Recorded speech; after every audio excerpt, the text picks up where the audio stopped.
নমস্কাৰ news 18 Assam north ইষ্টৰ ইটাৰ খবৰ হৈতে ষ্টুডিঅত পইভা বহন্ত আজি আদালতত হাজিৰ কৰোৱা হ'ব এছপি সঞ্জিত কৃষ্ণক বৃহস্পতিবাৰ নিশাটো সিআইডিৰ কাৰ্যালয়তে ৰখা হৈছে সঞ্জিত কৃষ্ণক নিশা সিআইডিৰ কাৰ্যালয়ে সঞ্জিত কৃষ্ণক মাৰাথান জেৰা আত্মসমৰ্পণৰ পিছতে গ্ৰেপ্তাৰ কৰিছিল আৰক্ষী অধীক্ষক সঞ্জিত কৃষ্ণক গ্ৰেপ্তাৰ পিছত এমএমচিএইচত কৰা হয় সঞ্জিত কৃষ্ণৰ স্বাস্থ্য পৰীক্ষা বিখাল কনভয়ৰ মাজেৰে এমএমচিএইচলৈ নিয়া হৈছিল সঞ্জিত কৃষ্ণক এমএমচিএইচত স্বাস্থ্য পৰীক্ষা কৰি পুনৰ নিয়া হয় সিআইডিৰ কাৰ্যালয়লৈ এসআই কেলেংকাৰীৰ অভিযুক্ত এছপি সঞ্জিত কৃষ্ণ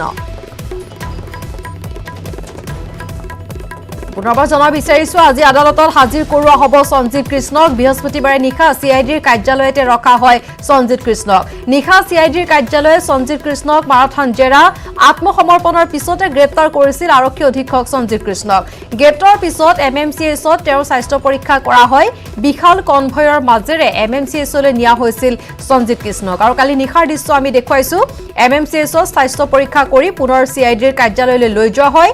আৰু এসআই কেলেংকাৰীৰ অন্যতম অভিযুক্ত হৈছে এছপি সঞ্জিত কৃষ্ণ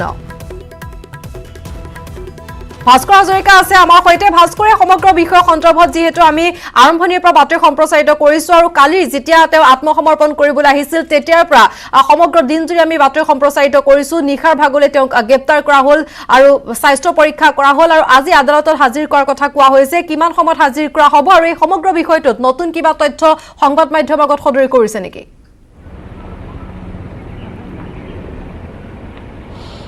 কিভাৱ আজি বিয়লি ঠিক 2:30 বজাত সঞ্জিত কৃষ্ণক আদালতত হাজিৰ কৰা হ'ব আৰু আদালতত হাজিৰ কৰি পুনৰ তেওঁলোক প্ৰায় 6 দিনৰ জিম্মাত বিচাৰিব সিআইডিয়ে হয়তো পুনৰ জিম্মাত ৰাখি আচলতে ফুটপুচ চলোৱা হ'ব ভিন্ন প্ৰান্তৰ জেৰা চলোৱাৰ সম্ভাৱনা আছে কিন্তু এই মুহূৰ্তত এটাই শেহতীয়াকৈ যি আপডেট বা শেহতীয়া যি তথ্য আহি পৰিছে যে যি প্ৰশান্ত দত্ত যি আচলতে অতিৰিক্ত আৰক্ষী অধীক্ষক আছিলে কাছাৰ কৰিমগঞ্জৰ সেই প্ৰশান্ত দত্ত হঠাৎ যোৱাকালিৰ পৰা তেওঁ পুনৰ কৰ্তব্যস্থলীত গৈছে যিহেতু 2 তাৰিখৰ পৰা তেওঁ বিগত 14 তাৰিখলৈ তেওঁ ছুটীত আছিলে আৰু সেই প্ৰশান্ত দত্তই আচলতে নাম সাঙি কৰি গৈছিলে এই সমগ্ৰ কেলেংকাৰীত আৰু তাৰ পাছতে যোৱাকালি যেতিয়া সঞ্জিত কৃষ্ণৰ আত্মসমৰ্পণ কৰিছিলে সেই সময়তে হঠাৎ যি কৰিমগঞ্জৰ যি আৰক্ষী অধীক্ষক কাৰ্যালয়ত উপস্থিত হৈছিলেগৈ তেওঁ যি নিজৰ কাৰ্যালয়ত উপস্থিত হৈছিলে প্ৰশান্ত দত্ত আৰু আমি যিমান দূৰ জানো হয়তো 2 দিনতে প্ৰশান্ত দত্তক তলব কৰা হ'ব পুনৰবাৰ সিআইডিলৈ কাৰণ ইতিমধ্যে তেওঁক তলব কৰা হৈছিলে সিআইডি কাৰ্যালয়ত তেওঁ উপস্থিত হৈছিল তেওঁক সোধা পোছা কৰাইছিল তেওঁক এই সমগ্ৰ কেলেংকাৰী সন্দৰ্ভত সিআইডিয়ে বহু প্ৰশ্ন উত্থাপন কৰিছিল বা বহু ধৰণৰ প্ৰশ্ন কৰিছিল আৰু তাৰপিছত তেওঁক যাবলৈ দিয়া হৈছিল আৰু তাৰপিছতে হঠাৎ ৰহস্যজনকভাৱে তেওঁ আত্মসমৰ্পণ কৰি থকাৰ তথ্য লাভ কৰিছিলোঁ আজি অৰ্থাৎ যোৱাকালিতে দেখিবলৈ পোৱা যোৱাকালি তেওঁ কাৰ্যালয়ত গৈ উপস্থিত হৈছিল আৰু হয়তো অহাকালিৰ ভিতৰত তেওঁক সিআইডিলৈ তলব কৰা হ'ব তেওঁক কৈছোঁ যে সোধা পোছা কৰা হ'ব যদিহে আচলতে যি তথ্য তেওঁৰ বিৰুদ্ধে যি ধৰণৰ তথ্য বিচাৰি আছে বা সন্ধান চলাই আছে যদিহে পায় পৰ্যাপ্ত তথ্য লাভ কৰে তেন্তে প্ৰশান্ত দত্ত গ্ৰেপ্তাৰ হোৱাৰ পথ প্ৰশস্ত হৈ পৰিছে আৰু ইতিমধ্যে আমি কৈ আছোঁ যে সঞ্জিত কৃষ্ণ প্ৰসংগত আৰু সঞ্জিত কৃষ্ণক যিহেতু নিশাটো যেতিয়া ইয়াত সিআইডি কাৰ্যালয়ত ৰখোৱা হৈছিলে সেই সময়ত তেওঁক নিশাৰ ভাগত জ্যেষ্ঠ আৰক্ষী বিষয়া দুগৰাকীকৈ জ্যেষ্ঠ আৰক্ষী বিষয়াৰ উপস্থিতিত তেওঁক সোধা পোছা কৰা হৈছিল তেওঁ বিভিন্ন আচলতে বিষয়ৰ ওপৰত প্ৰশ্ন উত্থাপন কৰা হৈছিল যিহেতু তেওঁ এজন আৰক্ষী অধীক্ষক হৈ কিহৰ বাবে আচলতে 40 লাখ টকাৰ বিনিময়ত এইসকল ভৱিষ্যতৰ যি শিক্ষাৰ্থীৰ জীৱনক লৈ হেতালি খেলিলে তাক লৈ আচলতে তেওঁৰ ওপৰত প্ৰশ্ন উত্থাপন কৰিছিলে তেওঁক বাৰে বাৰে সোধা হৈছিল যে কিহৰ বাবে এই ধৰণৰ কাৰ্য তেওঁ কৰিলে কিন্তু তেওঁ কোনো ধৰণৰ তথ্য দিব বিচৰা নাই কিন্তু তাৰ মাজতে শেহতীয়া যি খবৰ আহি পৰিছে যে তেওঁ আচলতে দুজন মন্ত্ৰীৰ নাম কোৱা বুলি আমি জানিবলৈ পাইছোঁ কিন্তু সেয়া কিমান দূৰ সঁচা বা সেয়া এই মুহূৰ্তলৈ চিআইডিয়ে হওক বা তদন্তকাৰী সংস্থাৰ ফালৰ পৰা কোনো ধৰণৰ স্পষ্টীকৰণ দিয়া নাই কিন্তু তেওঁ যিদৰে PK দত্ত দীপন ডেকাই যিদৰে ৰাজনৈতিক নেতাৰ নাম কৈছিল ঠিক একেদৰে আচলতে সঞ্জিত কৃষ্ণৰ ৰাজনৈতিক নেতাৰ নাম কৈছে গতিকে তাৰ এই মুহূৰ্তত প্ৰশ্ন উত্থাপিত হৈছে যে ৰাজনৈতিক হেঁচাত আচলতে সঞ্জিত কৃষ্ণই এই কাম কৰিবলৈ বাধ্য হ'ল নেকি কাৰণ এই ধৰণৰ প্ৰশ্ন উত্থাপন কৰিছে কাৰণ এই সমগ্ৰ কেলেংকাৰীত মাষ্টাৰ মাইণ্ড হিচাপে এতিয়া চিহ্নিত হৈছে কাৰণ সঞ্জিত কৃষ্ণই সেইখন প্ৰশ্নৰ আগত ফাদিল কৰিছিলে সঞ্জিত কৃষ্ণই ৰুবুল হাজৰিকাক মোবাইলত ফটো ল'বলৈ আচলতে সুবিধা প্ৰদান কৰিছিলে আৰু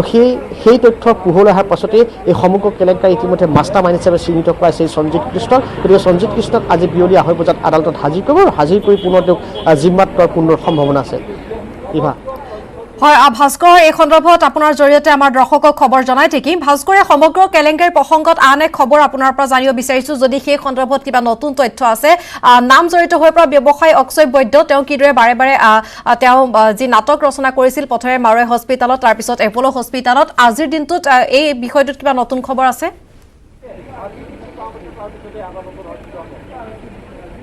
না অক্ষয় চয়ন প্ৰসংগত ইতিমধ্যে কোনো ধৰণৰ CID ফালৰ পৰা আনুষ্ঠানিকভাৱে কোনো জনা নাই কাৰণ যিহেতু হঠাৎ অক্ষয় চান্দক যদিও বা বিচাৰিছিল কিন্তু CIDয়ে বিচাৰি নোপোৱা অক্ষয় চান্দ কিন্তু হঠাৎ তেওঁ চিকিৎসাধীন হৈ আছিল মহানগৰীৰ আঠগাঁৱত থকা মাৰোৱাৰী হস্পিটেলত আৰু মাৰোৱাৰী হস্পিটেলত যেতিয়া ভৰ্তি হৈ থকাৰ তথ্য CIDয়ে লাভ কৰিছিল সংবাদ মাধ্যমৰ জৰিয়তে তাৰ পাছতে CIDয়ে পত্ৰ প্ৰেৰণ কৰিছিলে মাৰোৱাৰী হস্পিটেললৈ তেওঁক জিম্মাত বিচাৰিবৰ বাবে যেতিয়া তেওঁ সুস্থ হৈ উঠে তেওঁক লৈ আহিবলৈ যাৰ বাবে দেখিবলৈ পোৱা গৈছিল মাৰোৱাৰী মেটাৰনিটি হস্পিটেলৰ পৰা জানিব দিছিল যে তেওঁক যিদিনা অৰ্থাৎ দুদিন পূৰ্বে অৰ্থাৎ তেওঁক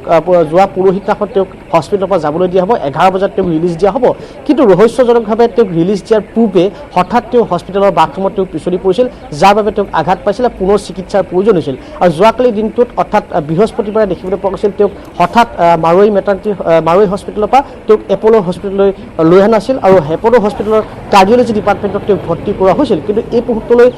হস্পিটেল কৰ্তৃপক্ষৰ ফালৰ পৰা বা হস্পিটেল কৰ্তৃপক্ষৰ কোনো CID কৰ্তৃপক্ষৰ ফালৰ পৰা কোনো ধৰণৰ যোগাযোগ হোৱা নাই কাৰণ অক্ষয় চান্দ যি আচলতে অক্ষয় টেলিকমিউনিকেশ্যনৰ স্বত্বাধিকাৰী আছিল আৰু অক্ষয় টেলিকমিউনিকেশ্যন হৈছে এই যি পৰীক্ষা অনুষ্ঠিত কৰাৰ অন্যতম এটা সংস্থা গতিকে সেই অক্ষয় চান্দ বৈদ্যক কিন্তু ৰহস্যজনক স্থিতিত আচলতে CIDৰ ভূমিকা বুলি ক'ব লাগিব কাৰণ বাৰে বাৰে নাম আহি পৰিছিল আৰু এটা প্ৰশ্ন বাৰে বাৰে উত্থাপিত হৈছিল যে এগৰাকী প্ৰভাৱশালী মন্ত্ৰীৰ ঘনিষ্ঠ হোৱাৰ বাবে অক্ষয় চান্দক কোনো ধৰণৰ তদন্ত কৰা নাছিল নেকি কাৰণ যদিহে CIDয়ে অক্ষয় চান্দক তদন্ত কৰিছিল বা বিচাৰিছিল তেন্তে কিয় পোৱা নাছিল অক্ষয় চান্দক কাৰণ অক্ষয় চান্দে নিচেই ৰহস্যজনকভাৱে আহি হস্পিটেলত ভৰ্তি হ'ব লগা হ'ল এনে দিশসমূহ আছে আৰু ইতিমধ্যে কৈছোঁ যোৱাকালি তেওঁ এপ'ল' হস্পিটেলত ভৰ্তি হৈছে এপ'ল' হস্পিটেলৰ কাৰ্ডিঅ'লজি ডিপাৰ্টমেণ্টত তেওঁ চিকিৎসা চলি আছে কিন্তু এই পৰ্যন্ত এটা তথ্য নাই যে CIDয়ে তেওঁলোকক কিন্তু এই পৰ্যন্ত এপ'ল' হস্পিটেলৰ লগত কোনো ধৰণৰ যোগাযোগ কৰা হোৱা নাই বা যোগাযোগ কৰা নাই কাৰণ যিদৰে যি মাৰোৱাৰী হস্পিটেলৰ সৈতে যোগাযোগ কৰিছিলে তেওঁক বিচাৰি কিন্তু এই পৰ্যন্ত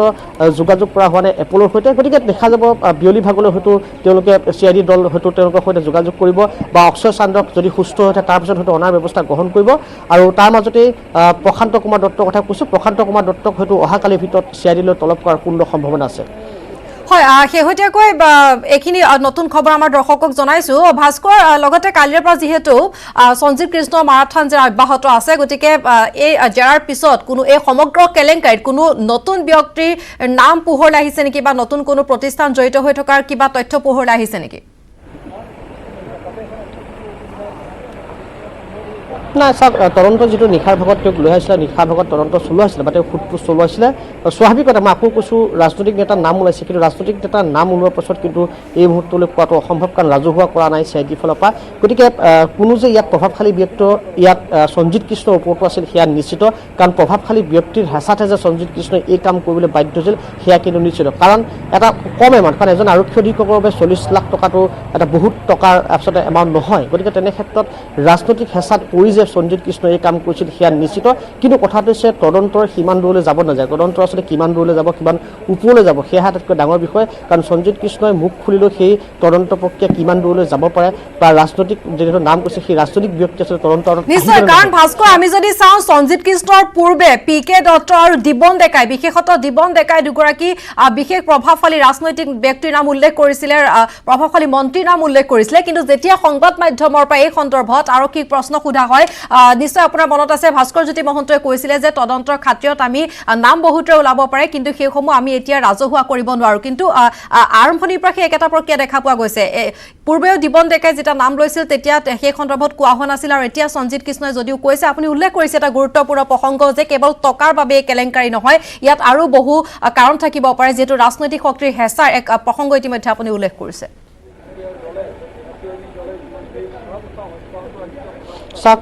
এই কেলেংকাৰী পোহৰলৈ অহাৰ 25টা দিন হ'ল 25টা দিনত সংবাদমেল সম্বোধন কৰিছে দুবাৰ আৰক্ষী সঞ্চালক প্ৰধানকে মাথো দুবাৰ সংবাদমেল সম্বোধন কৰি এই সকলো তথ্য সংবাদ মাধ্যমৰ আগত দিছে অৰ্থাৎ 25টা দিনে কিন্তু আৰক্ষীৰ ফালৰ পৰা যি ধৰণে সহযোগিতা লাভ কৰিব লাগিছিল যি ধৰণে তথ্য দিব লাগিছিল সেই ধৰণৰ তথ্য কোনো ধৰণৰ দিয়া নাই কেৱল মাথো দুদিন সংবাদমেল পাতি তেওঁলোকে যিখিনি তথ্য দিছে সেই তথ্যৰ ভিত্তিতে আমাৰ বাতৰি পৰিৱেশন কৰা আছে বাকী নিজা নিজৰ আচলতে চ'ৰ্চৰ ভিত্তিত আচলতে আমি বাতৰিসমূহ পৰিৱেশন কৰি আছোঁ তেনে ক্ষেত্ৰত প্ৰয়োজন আছিল সাংবাদিকৰ সৈতে বা সংবাদ কৰ্মীৰ সৈতে আৰক্ষীৰ সহযোগিতাৰ প্ৰয়োজন আছিল কাৰণ এনেকুৱা এটা বিগ স্কেম যিটোক APSCতকৈ ডাঙৰ আচলতে কেলেংকাৰী বুলি কোৱা হৈছে গতিকে সেই কেলেংকাৰী তদন্ত প্ৰক্ৰিয়া চলাই থকা সময়ত সেই কেলেংকাৰীত কিদৰে অগ্ৰগতি লাভ কৰিছে সেই সম্পৰ্কে কিন্তু অসম আৰক্ষীয়ে সংবাদ মাধ্যমত অৱগত কৰা বিশেষকৈ সংবাদ মাধ্যমৰ জৰিয়তে অসমবাসীক জনাটো অতি প্ৰয়োজনীয় আছিলে কাৰণ যদি চাই আৰক্ষী সঞ্চালক প্ৰধানে স্বাভাৱিকতে এটা কথা কৈছিলে যে যোন ব্যাগুম ব্যক্তি আচলতে ইয়াত নাম খাই সকলো তদন্ত তাত আহিব কিন্তু তদন্তৰ খাতিৰত তেওঁ ৰাজহুৱা কৰিবছে নাই স্বাভাৱিকতে আশা কৰা আছে সেই তদন্তৰ খাতিৰত মুখ খুলিব নিবিচাৰে সেই ব্যক্তিসকলৰ মাজত আছে এই ৰাজনৈতিক নেতা গতিকে ৰাজনৈতিক নেতাৰ নাম হয়তো আছে কাৰণ ৰাজনৈতিক নেতাৰ নাম জীৱন ডেকা আৰু পি কে দত্তই কৈছিল সেয়া নিশ্চিত কাৰণ তাৰ পাছতেই পি কে দত্তৰ জীৱন ডেকাক ইতিমধ্যে নিয়োগ জিম্মালৈ প্ৰেৰণ কৰিছে হয়তো তেওঁক আৰু যিহেতু ভাস্কৰ এই মুহূৰ্তত আপোনাক ধন্যবাদ জনাইছো আমি পৰৱৰ্তী সময়ত পুনৰ আপোনাৰ কাষলৈ যাম আৰু নিউজ 18 অসম নৰ্থ ইষ্টৰ দৰ্শককে সমগ্ৰ কেলেংকাৰীৰ সৈতে জড়িত শেহতীয়া খবৰ জনাই থাকিম আৰু এই মুহূৰ্তৰ শেহতীয়া খবৰ আমি জনাইছো যে সঞ্জীৱ কৃষ্ণক কালি যিহেতু গ্ৰেপ্তাৰ কৰা হৈছিল তেওঁ মাৰাথান জেৰা অব্যাহত থাকে স্বাস্থ্য পৰীক্ষা কৰোৱা হয় নিশাৰ ভাগত আৰু আজি আদালতত হাজিৰ কৰোৱা হ'ব সঞ্জীৱ কৃষ্ণক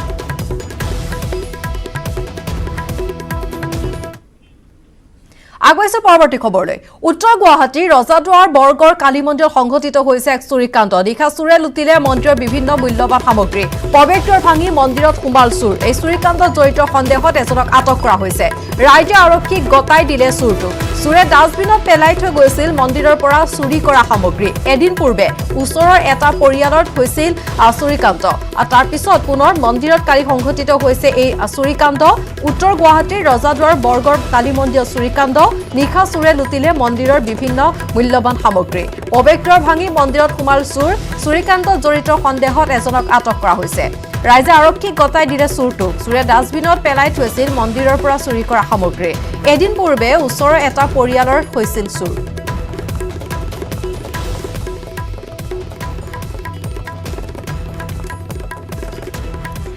ৰাজ্যৰ ভিন্ন প্ৰান্তত অৰুণোদয় আঁচনিৰ নামত সংঘটিত হৈছে ব্যাপক দুৰ্নীতি শিৱসাগৰৰ নাজিৰাৰ বহুকেইখন গাঁও পঞ্চায়তত অৰুণোদয় আঁচনি অনিয়মক লৈ সৃষ্টি হৈছে উত্তপ্ত পৰিস্থিতি যোৱা 2-3 দিন ধৰি নাজিৰাৰ শিমলুগুৰি গাঁও পঞ্চায়ত বৰবৰুৱা গাঁও পঞ্চায়ত গেলেকীৰ নপাম বাৰুৱতী গাঁও পঞ্চায়ত কাৰ্যালয়ত অৰুণোদয় আঁচনিৰ হিতাধিকাৰী নিৰ্বাচন কৰা তালিকাক লৈ সৃষ্টি হৈছে অপ্ৰীতিকৰ পৰিস্থিতিৰ নাজিৰাৰ বৰবৰুৱা গাঁও পঞ্চায়তৰ পৰা দেখা পোৱা গৈছে এই দৃশ্য আমি দেখুৱাইছো য'ত এনেদৰে এক অপ্ৰীতিকৰ পৰিস্থিতিৰ সৃষ্টি হৈছে তেওঁলোকৰ মাজত আৰু অভিযোগ উত্থাপন হৈছে আৰু ইয়াৰ পূৰ্বে আমি বাতৰি সম্প্ৰচাৰিত কৰিছো এই অৰুণোদয় আঁচনিৰ নামত শাসনাধিষ্ঠিত দলৰ একাংশ নেতা পালি নেতাই কিদৰে আচলতে দুৰ্নীতিত নিমজ্জিত হোৱাৰ অভিযোগ উত্থাপন কৰিছে স্থানীয় লোকে তেওঁলোকে কৈছে যে একাংশ বিজেপি নেতাৰ তেওঁলোকৰ অঙহী বঙহী বা ঘনিষ্ঠ লোকৰ নাম এই তালিকাত অন্তৰ্ভুক্ত কৰা হৈছে কিন্তু তাৰ বিপৰীতে যিসকল হিতাধিকাৰী বা প্ৰকৃতাৰ্থত যিসকল লোকে অৰুণোদয় আঁচনিৰ সুবিধা পাব লাগে অৰুণোদয় আঁচনিত নাম অন্তৰ্ভুক্ত হ'ব লাগে কিন্তু সেইসকল লোকৰ নাম অন্তৰ্ভুক্ত হোৱা নাই আৰু এই সন্দৰ্ভত আমি আগবঢ়াইছো নাজিৰাৰ পৰা নবুল কোঁৱৰৰ এক প্ৰতিবেদন যি অৰুণোদয় আঁচনিৰ নামত চলিছে ব্যাপক দুৰ্নীতি অনিয়ম আৰু তাকে লৈ শিৱসাগৰ জিলাৰ নাজিৰাম সমষ্টিৰ বহুতো পঞ্চায়তত ইতিমধ্যে প্ৰতিবাদ সাব্যস্ত কৰিছে হিতাধিকাৰীসকলে যিসকল হিতাধিকাৰীৰ নাম আচলতে সেই লিষ্টত অহা নাই তেওঁলোকে প্ৰতিবাদ সাব্যস্ত কৰিছে মই বৰ্তমান উপস্থিত আছোঁ নাজিৰা সমষ্টিৰ চেপাঙনি ব্লকৰ অধীনত থকা বৰবৰুৱা পঞ্চায়তত আৰু বৰবৰুৱা পঞ্চায়তৰ বহু মহিলা যুৱতী ওলাই আহিছে তেওঁলোকে যি লিষ্টত নাম নাই কি ক'ব আপোনালোকে মই ক'ব বিচাৰিছোঁ যে আমি ৱাৰ্ড মেম্বাৰক মানে চিলেক্ট কৰি দিছোঁ কিন্তু ৱাৰ্ড মেম্বাৰজন কিহৰ কাৰণে উঠে দুখীয়া ৰাইজৰ যিখিনি অভাৱ অভিযোগ সেইখিনি পূৰণ কৰিবৰ কাৰণে কিন্তু ৱাৰ্ড মেম্বাৰ আমাৰ 7 নং ৱাৰ্ড মোৰ হোলাংকাটনি গাঁও 7 নং ৱাৰ্ডৰ ৱাৰ্ড মেম্বাৰ হ'ল ৰাজন শইকীয়া তেওঁ এখন লিষ্ট বনালে সেই লিষ্টখন তেওঁ বনাইছে ঠিকেই আছে তেওঁ বনাইছে ঠিকেই কৰিছে সেইখন যিখিনি মানুহে পাব লাগে বনাইছে কিন্তু তাতে আমাৰ কেইগৰাকীমানৰ নাম কিহৰ কাৰণে দিব নালাগে তেওঁৰ লগততো আমাৰ কোনো শত্ৰুতা নাই তেওঁক আমি ভোট দিছোঁ আহিছে প্ৰথম লিষ্টত নাই অহা আমি তেওঁক ভোট দিছোঁ জিকাইছোঁ তেওঁ মোৰ ঘৰৰ ওচৰৰ এগৰাকী জুৰিদাৰ ধৰা তেওঁ মানুহজনে হাজিৰা কৰে খাবলৈ চিন্তা আজি হাজিৰা কৰিবলৈ পালে খালে নাপালে নাই মোৰ মানুহজনৰ কোনো ইনকম নাই ঘৰত মোৰ মানুহজনৰ একোৱেই নাই ইনকম অথচ মোৰ নাম নিদিলে হয় হয় আচলতে প্ৰথম লিষ্টত কিছুমানৰ নাম আছিল আৰু ছেকেণ্ড লিষ্টত কিছুমানৰ নাম আছে তাকে লৈ ইয়াত প্ৰতিবাদ সাব্যস্ত হৈছে বহুতো মহিলা ওলাই আহিছে আৰু এই মহিলাৰ নাম আছে নে আপোনালোকৰ আমাৰ নাম মানে প্ৰথম লিষ্টখনত আছে আৰু এই ছেকেণ্ড লিষ্টত নাই মোৰ প্ৰথম লিষ্টখনত আছে ছেকেণ্ড লিষ্টখনত নাই নাম প্ৰথম লিষ্টখনত আছে ছেকেণ্ড লিষ্টখনত নাই এইদৰে বহু মহিলাৰ নাম প্ৰথম লিষ্টত আছে কিছুমানৰ ছেকেণ্ড লিষ্টত নাই আৰু এগৰাকী মহিলাই তেওঁ ক'লে যে তেওঁৰ নাম প্ৰথম লিষ্টত নাছিলে ছেকেণ্ড লিষ্টত নাই বুলি কৈছে আৰু পঞ্চায়তৰ সভানেত্ৰী আছে আমি তেওঁৰ পৰা জানিম তেওঁ আচলতে এই বিষয়ে কি বক্তব্য ৰাখে আমি তেওঁৰ পৰা জানিম বাইদেউ যিটো ইয়াত অনিয়ম হৈছে অৰুণোদয় আঁচনিৰ নামত কি ক'ব নহয় এই যিগৰাকী মহিলাই ক'লে তেওঁ শহুৰেকে ONC চাকৰি কৰে তো সেইকাৰণে আমাৰতো গাইডলাইন আছে যে 2 লাখ টকাৰ তলৰ মহিলাক দিবলৈ কৈছিলে কিন্তু এজ এ ONGC চাকৰি কৰা মানুহটো আমি দিব নোৱাৰোঁ নহয় যিসকল মহিলা এতিয়া আজি ওলাই আহিছে সেইসকল মহিলাটো যিসকলে এতিয়া নতুনকৈ লিষ্টত নামো আহিছে তেওঁলোকেও আমাক সহযোগ কৰিছে তেওঁলোকে এইটোকে কৈছে যে যিসকলে পাবলৈ উপযুক্ত মহিলা সেইসকলে পাব লাগে তেওঁলোকে আমাৰ সেইকাৰণে মই বৰুৱা পঞ্চায়তৰ ৰাইজক মই ধন্যবাদ জনাইছোঁ যে তেওঁলোকে সকলোৱে যিসকলে নতুন লিষ্টতো নাম আহিছে তেওঁলোকেও আজি আমাক কৈছে যে আমাক ফৰ্ম নালাগে তো গোটেইখিনিয়ে পালে দুখীয়া ৰাইজে চবেই পাওক সেইটোকে কৈছে টাৰ্গেট আমাৰ আছিলে 669 কিন্তু আমাক তাৰ পৰা দিছে 596 আমাৰ আহিছে কিছুমান কিন্তু 73জন ব্যক্তি আমাক কাটি দিছে তাৰ উপৰিও নতুন ব্যক্তি আমাৰ অন্তৰ্ভুক্ত কৰাই দিছে আৰু খবৰ অব্যাহত থাকিব তাৰ পূৰ্বে সময় খন্তেক বিৰতিৰ কাইলৈ কাতি বিহু এবাৰ কাতি বিহুত প্ৰায় 1000 চাকিৰে উজ্বলিব মঙলদৈ বামুণপাৰাৰ মনপুৰ পথাৰ 1000 মহিলা একেলগে বন্তি জ্বলাই পোহৰাব বামুণপাৰাৰ গেৰধৰা পথাৰ কাতি বিহু অনুষ্ঠানত মুখ্য অতিথি হিচাপে উপস্থিত থাকিব মুখ্যমন্ত্ৰী সৰ্বানন্দ সোণোৱাল মুখ্যমন্ত্ৰীগৰাকীৰ বিশেষ কাৰ্যসূচীৰ বাবে ইতিমধ্যে সাজু কৰি তোলা হৈছে বামুণপাৰাৰ এই বিশাল পথাৰখন মঙলদৈ মহিলাসকলে কাৰ্যসূচীত কোভিড প্ৰটকলৰ নীতি নিৰ্দেশনা মানি অংশগ্ৰহণ কৰিব আৰু প্ৰস্তুতি সন্দৰ্ভত আমাক মঙ্গলদৈৰ পৰা জনাব নৱজ্যোতি মহন্তই মই উপস্থিত আছোঁ মঙ্গলদৈ বামুণপাৰা পথাৰত আৰু এই বামুণপাৰা পথাৰতেই 1000 বন্তি জ্বলাব কাতি বিহুৰ দিনটোত আৰু লগত উপস্থিত থাকিব মুখ্যমন্ত্ৰী সৰ্বানন্দ সোণোৱাল ৰমেশে দেখুৱাব ইতিমধ্যে যি প্ৰস্তুতি আৰম্ভ কৰিছে বিভাগৰ ফালৰ পৰা লগতে যি প্ৰশাসনৰ ফালৰ পৰা মুখ্যমন্ত্ৰীগৰাকী আহি এই স্থানত বামুণপাৰা পথাৰত চাকি জ্বলাব আৰু কাতি বিহু উদযাপন কৰিব চৰকাৰৰ ফালৰ পৰা এই বামুণপাৰা পথাৰত যাক লৈ প্ৰস্তুতি আৰম্ভ কৰিছে বিধায়কগৰাকীয়ে যি সমগ্ৰ পৰিৱেশ পৰ্যবেক্ষণ কৰিছে আমি কথা পাতিম তাৰ পূৰ্বে দেখুৱাইছে বামুণপাৰা পথাৰ য'ত 1000 মহিলাই একেলগে চাকি জ্বলাব আমি বিধায়কগৰাকীৰ লগত যত্ন কৰিম যিহেতু মুখ্যমন্ত্ৰীগৰাকীয়ে ইয়াতে চৰকাৰীভাৱে পালন কৰিব কাতি বিহু মুখ্যমন্ত্ৰী উপস্থিত থাকিব কেনেকুৱা আয়োজন ঠিকে আছে আমাৰ সুন্দৰভাৱে আয়োজন হৈ আছে অসমৰ মুখ্যমন্ত্ৰী সৰ্বানন্দ সোণোৱাল ডাঙৰীয়াই আমাৰ কাৰণে সৌভাগ্য যে তেওঁ আহি আমাৰ বাপতি সাহোন এই যি কাতি বিহু আমাৰ এই কাতি বিহুক আকৌ অসমীয়া জাতিৰ নতুন পুৰুষসকলক আজি যিটো পৰম্পৰা এই পৰম্পৰা তেওঁ ৰাখাৰ যি প্ৰয়াস কৰিছে সঁচাকৈ তেওঁক আমি ধন্যবাদ জ্ঞাপন কৰিছোঁ বিশেষভাৱে আমাৰ এই পৰম্পৰা আমাৰ মঙ্গলদৈ এই মনপুৰ পথাৰত ৰাখিবৰ কাৰণে ইচ্ছা কৰাৰ কাৰণে উদযাপন কৰাৰ কাৰণে প্ৰয়াস কৰাৰ কাৰণে আৰু আমাৰ বৰ সুন্দৰকৈ ইয়াৰ ইতিমধ্যে আমি ব্যৱস্থাপনা হৈছে আমাৰ এই জাতীয় উৎসৱসমূহে অনাগত দিনত আমাৰ জাতিটোক আৰু টনকিয়াল কৰিব আৰু আমাৰ জাতিটোক আৰু আগুৱাই লৈ যাব আৰু এটা ভাল পৰিৱেশ সঁচাকৈ আমি সৌভাগ্যৱান মঙ্গলদৈবাসী মুখ্যমন্ত্ৰী মহোদয়ে যাতে এনেদৰে যি কাতি বিহু আয়োজন কৰাৰ কথা চিন্তা কৰিছে ই সঁচাই আমাৰ কাৰণে শুভ লক্ষণ আৰু শুভ বাৰ্তা আৰু আমি তেওঁক আদৰিছোঁ মুখ্যমন্ত্ৰী মহোদয়ক আমি মঙ্গলদৈ সমষ্টিৰ পৰা মঙ্গলদৈবাসী ৰাইজ হৈ মই আদৰিছোঁ তেওঁক ধন্যবাদ জ্ঞাপন কৰিছোঁ আমি সঁচাকৈ অত্যন্ত সুখী আৰু মঙ্গলদৈবাসী ৰাইজ উৎফুল্লিত হৈ আছে যে আমাৰ মৰমৰ এই কাতি বিহু কঙালী বিহুক উদযাপন কৰাৰ ক্ষেত্ৰত যি ইতিমধ্যে ইচ্ছা প্ৰকাশ কৰিছে মুখ্যমন্ত্ৰী মহোদয় সঁচাকৈ আমি সুখী অনুভৱ মহিলাসকল আছে উৎফুল্লিত হৈছে মহিলাসকল মুখ্যমন্ত্ৰীগৰাকী আহিব তেওঁ চাকি জ্বলাব 1000 মহিলাই তেওঁৰ যি অনুষ্ঠানত কাতি বিহুত লগত সহযোগ কৰিব কেনেকুৱা অনুভৱ হয় কালি আমাৰ বামুণপাৰাৰ পথাৰত আমাৰ মুখ্যমন্ত্ৰী মহোদয় আহিব ইয়ালৈ আজিও আমাৰ মঙ্গলদৈ সমষ্টিৰ বিধায়ক মহোদয় ইয়াতে আছে আমিও লগতে আছোঁ গতিকে অহাকালি আমাৰ কাতি বিহু উপলক্ষে যিটো হাতত লৈছে বহুত ভাল কথা এটা আপুৰুগীয়া সম্পদৰ নিচিনা গতিকে অন্য ঠাইত সকলোতে হয় কিন্তু আমাৰ মঙ্গলদৈত তেনেকুৱা হোৱা নাছিল অহাকালি হ'ব তাৰ কাৰণে শুনিও ভাল লাগিছে আমি অন্যকো জনাম ভালদৰে আৰু 1000 মহিলা উপস্থিত থাকিব তাৰ কাৰণে আমাৰ বেছি ভাল লাগিছে আমিও আহিম তাৰপিছতে এতিয়া কাতি বিহুত আকাশবন্তি জ্বলাব গতিকে সেই আকাশবন্তি আজি কালিৰ যিটো চিন থাকিব সেইটো যাতে ভৱিষ্যতলৈকো হৈ থাকে তাৰ কাৰণে আমি বহুত মানে 1 কোটি টকাৰ বাজেটেৰে সদৌ মৰাণ ছাত্ৰ সন্থাৰ কেন্দ্ৰীয় অধিৱেশন 29 অক্টোবৰৰ পৰা ডিগবৈ মুলিয়াবাৰী খেলপথাৰত অনুষ্ঠিত হ'ব মৰাণ ছাত্ৰ সন্থাৰ 1বিংশতিতম কেন্দ্ৰীয় অধিৱেশন 4 দিনীয়াকৈ আয়োজিত কেন্দ্ৰীয় অধিৱেশনৰ স্থাপন কৰা হৈছে লাইখুটা ধৰ্মীয় ৰীতি-নীতিৰ মাজেৰে লাইখুটা স্থাপন কৰে শ্ৰী শ্ৰী মায়ামৰা ৰূপহী সত্ৰ